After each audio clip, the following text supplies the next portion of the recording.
dhe moral pas kësaj vepre me moderatoren, autoren e librit Alketa Gashi Fazliu. Mirëmëngjes Alket.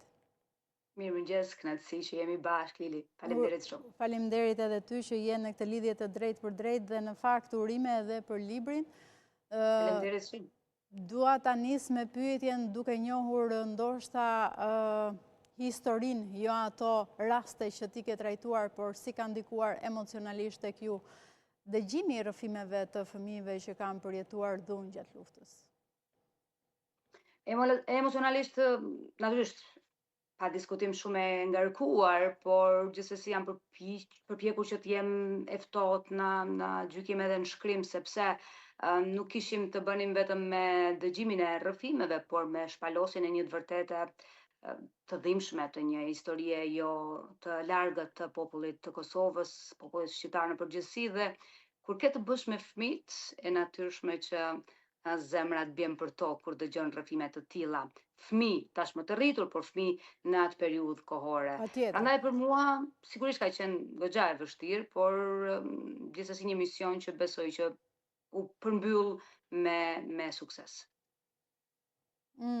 Dhe a ka pasur momente kur si autore e keni pasur të vështirë ta vazhdoni ndoshta shkrimin, ta vazhdoni librin, ose ta lini ndoshta edhe për gjysmë aty ku ju nuk mundeshi dot të vazhdonit më tej?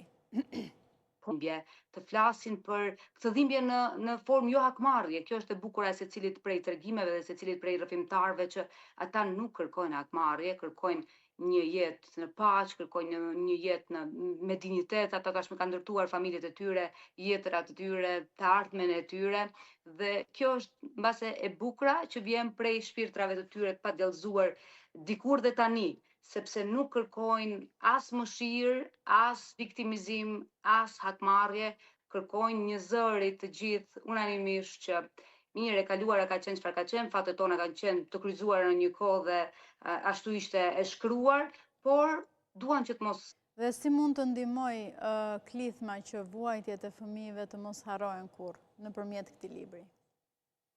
E kam hapur një kapitull të disa prej zërave që nuk janë dëgjuar. Mendoj që duke kemi kryer punën, por vetë se e kemi hapur. Ideja është që të mos harrohet. Kur lufta ose dhuna nis me fëmijët, ky nuk është më krim lufte, por realisht është krim kundër njerëzimit. Dhe këtu është pika kryesore ku dua edhe që të godas, le ta themi, klithma, këto tregime nga Sparak Mosej barbarëse mbi fëmijët shqiptar, që të mos harrohen në çfarëdo lloj forme, të kujtohen edhe të mos harrohet ajo se çfarë ka ndodhur në një periudhë jo fort largët në Kosovë. Kështu që po, ndikon në mënyrë absolute, edhe tek unë ka ndikuar, edhe po e shoh që edhe mendimi i njerëzve dhe kritikat e tyre janë pozitive, vetëm nëpërmes mos harresës edhe kujtimit ne e